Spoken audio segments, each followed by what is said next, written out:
Yo, yo, yo. Share an address show. I got some advice for you. Your run has ended. You're washed up. It's time to hang it up. Good fucking God. At this point, it's basically just, uh, bum playing Steel Worldwide videos and, Joe talking about his meat for 10 or 15 minutes and Tom not knowing what things are for the whole fucking time. It's over. You had a bad run, but it's over. Accept it.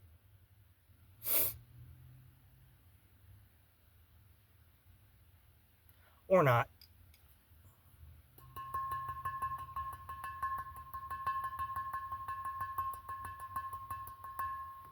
Ice. Quatro. Thing, there are other deeper questions involved, which is true, but one wonders how much it alleviates the fact that people may have been having a good time watching this. It's unknown. You can't tell. For example, you look back on the Assyrian reliefs, the carvings where they show that they are impaling their victims on stakes. You can't tell if there's a crowd there, and there'd be no way to tell if they were having a good time. You first start seeing that phenomenon in Rome, right?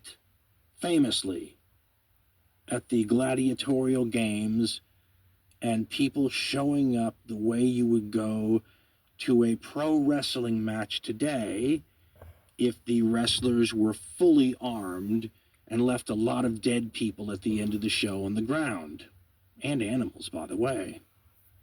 This is where you clearly can see, because the records are so good and the connection between enjoyment and horrific, torture and suffering is so obvious. I mean, you could write it off 900 different ways, but at the end of the day, these people are enjoying themselves and going to great lengths to make sure they don't miss, these horrific, murderous encounters that will play out in front of them in real time. So let's look at Rome for a minute as part of an evolution, or maybe you could call it, like, I always like to graph history, and if you had a wonderful graph, like a stock market graph, for periods in time where human beings overtly wanted to do this more for whatever reason, including a culture that might really encourage it, the Roman gladiatorial game era may be the high water mark in history on that graph, because it's hard to find anything quite so brazen about the commercialization, marketing, and staging of torture and death as a spectator event. And it's fascinated people for a long time. I mean, because it's so obviously an interesting question about humanity and human nature, Rome's arenas and the violence that was perpetrated in them, and the almost modern marketing of it, the understanding of what the customer wanted and how things should be advertised and the order that events should happen in, as I said a minute ago, staged. And also many of the modern media sort of dynamics were also in play. The need to continually, for example, provide new and novel and more inventive and grander spectacles to keep the people coming back. And there's all sorts of theories on how this developed, and there's this linear progression from, very early Roman things, and then layer by layer new things get added. For example, when Rome becomes more of an empire and starts conquering more far-flung places, you begin to see the importation of exotic animals from strange locales. And this becomes part of the fun, right? We're going to have an animal show at the local arena, and the people can come and look at the animals. But somehow that turned into people could come and look at the animals kill each other, and have men kill the animals, and have animals kill the men. And listen to the scale of what we're talking about this becoming eventually, and bear in mind this idea that once upon a time, probably advertising that you had a giraffe and a monkey and an elephant might be enough to bring the people into the seats. But eventually you got to go to extremes. Will Durant, writing a long time ago, says, quote, "The simplest event in the amphitheater was an exhibition of exotic animals, gathered from all the known world: elephants, lions, tigers, crocodiles, hippopotami, lynxes, apes, panthers, boars, bears, wolves, giraffes, ostriches, stags, leopards, antelopes, and rare birds were kept in the zoological gardens of emperors and rich men, and were trained to skillful exploits or merry pranks. Apes were taught to ride dogs, drive chariots, or act in plays. Bulls let boys dance on their backs. Sea lions were conditioned to bark in answer to their individual names. Elephants danced to cymbals struck by other elephants, or they walked on a rope, or sat down to table, or wrote Greek or Latin letters." End quote. Sounds like something you'd take your kid to at this point, doesn't it? Durant then continues, quote, "Animals might be merely paraded in bright or humorous costumes.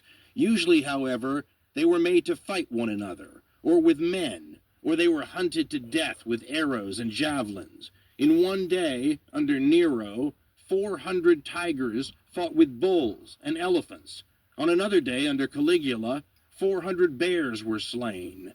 At the dedication of the Colosseum, 5,000 animals died. If the animals wished to compromise, meaning not fight each other, they were stung to combat by lashes, darts, and hot irons. Claudius made a division of the Praetorian Guard fight panthers. Nero made them fight 400 bears and 300 lions." End quote.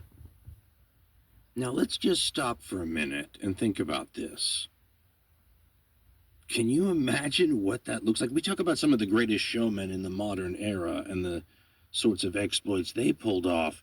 Who's the promoter that comes up with the idea of let's have hundreds of the Royal Guard fight hundreds of lions? And what does that look like?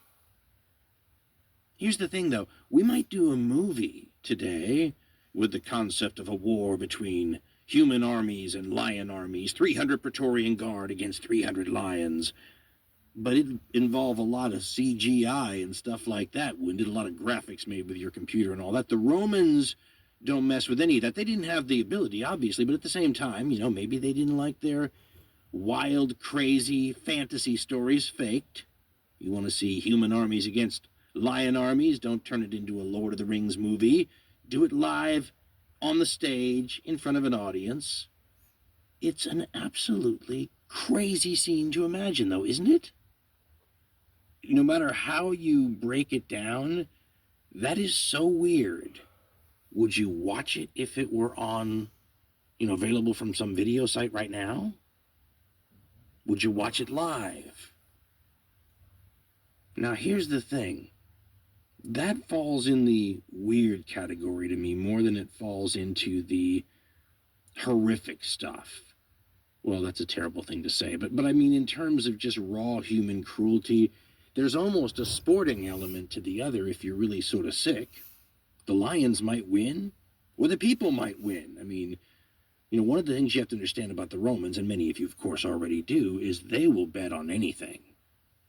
And just because we're pointing out the really blood sport aspect of what they loved it all. Horse races, chariot races, sporting events that were bloodless. I mean, all of it.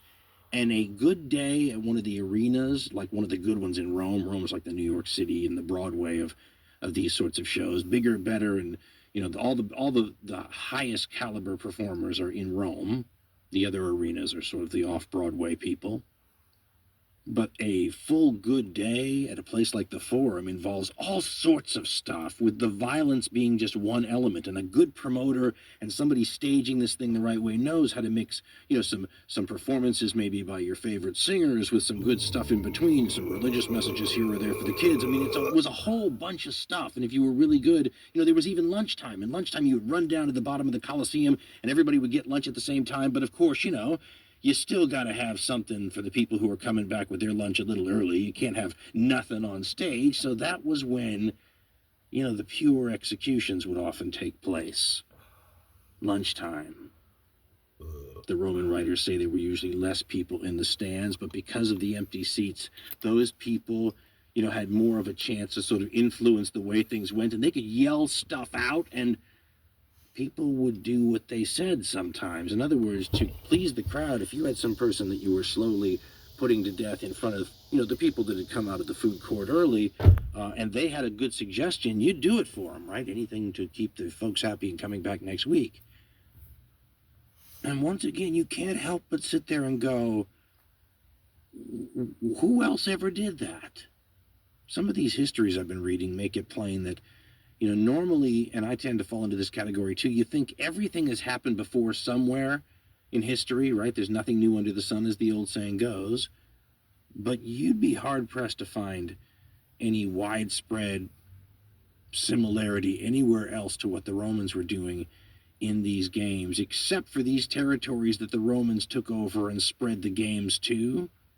One of the interesting arguments used against those who suggest that this is a particularly Roman thing is how popular these games were when they sprouted up in places that had never had them before, and the locals found that they liked them quite a lot too.